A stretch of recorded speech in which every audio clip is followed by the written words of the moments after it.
Hello, this video is to give you a little bit more information about how to organize and think about data. I'm Melodie Moore here from Business Tech Ninjas to walk you through why organization is a superpower that allows you to get more done in less time. So, the example that we have today is a team metrics. It's a process that we do in the morning calls. We have different team members lead our different morning calls. Now, it's been, it's something that we trialed for a little while and we're like, okay, hey, we want to do this ongoing. And we have more team members than we do have options for people to lead calls. And what I wasn't sure about was, okay, who's led the calls? Like, has somebody not led one for a little while? Because I don't want any one team member to have to do it more so than others. So it's like I needed to be able to see that visually because I couldn't remember, 4 weeks ago or 3 weeks ago, like who led that call. So we'd wanted to come up with a tracking system in order to be able to organize that, to be able to clearly see that so that me as the leader of the company can quickly make that decision of like, okay, who should lead this call this day, et cetera, et cetera. Now, this is our first version of it here. And you can see here that we have the dates up at the top of like the week, and then you have the different team members down below. Now, from a first glance on this, it's really difficult for me as a leader to be able to look at this and say, like, who has or has not led a call in a little while?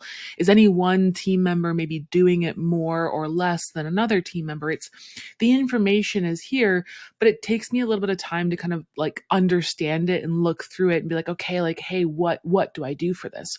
And when we're thinking about organization and about how to really display information well, the litmus test of what I'm looking for is like what I need to know visually clear to me right off the bat within less than 30 seconds? Or do I have to really mold this and think about this more so? So our goal is always that information is the information that is most important is visible after 30 seconds. Now, it's not always doable, but that's kind of the litmus test of what we're shooting for. So this was the first version here. And like, how can we display this information better? How can I make this more visually interesting? And an interesting tactic to think about this of just like where you're putting different elements, because the elements of the information are all here. One being who led the call, what the week was in that call, what day of the week, and then what day of the week was it on. Now, the missing information that I'm looking for here is patterns of like, has it been a while since somebody led a call? So this is our second version here.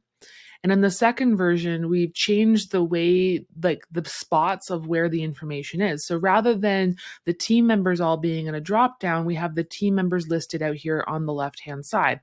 Now, that's tricky because it's like, there's 5 days in a week. So like, how do you display that? But really, nobody should be leading a call more than once a week. So in theory, it wouldn't really matter if that there's only one drop down. But I do still want to be able to know like which day of the week did they lead potentially. So rather, we kind of just switch the two pieces of information here of rather than the team member being in the drop down, we put the day of the week in the drop down. Now, as a comparison out, now I can see really clearly any patterns of who's been leading calls consistently and who hasn't. So I can see here, like every week, Alyssa has been leading a call. Lizzie's led in the last 2 weeks. JR's kind of off and on. Michael's led, but like missed a week right here. So it makes it a lot more visually for me to be able to scan through and see, okay, who's been leading calls. Now I'm looking at this coming week of who should lead these calls. Now it's a short week for us. So I'm going to be leading the Tuesday call. And, JR hasn't led one quite a bit. She didn't lead one for a while here. This person don't want to lead calls necessarily. I believe they lead the Friday calls a lot of the time. So what I might do is they didn't lead last week. So I would lead this week on Thursday and then put this person on Wednesday this week. And that makes it really easy for me to plan out. Now, I could even plan ahead and even be doing this for a couple weeks ahead of time to kind of say, okay, who's going to be leading those calls and be planning out beforehand. We did stay away from the consistent, and this is more of an organizational process of like, I didn't want it consistently to always be one team member because we don't have that many spots. And I wanted everybody to get a chance to lead those morning calls. So this is just an example of like how you display information with the underlying underlying assumption of like just what is visually clear to you right off the bat. How much time do you have to spend really like understanding what you're looking at? Because if you are doing your job when you're organizing or creating a spreadsheet like this, what you need to know should be visually clear from a quick glance within reason. Obviously, the more data there is, the harder that is, but there are ways to do it. So always just be challenging yourself like, how can I organize this data better?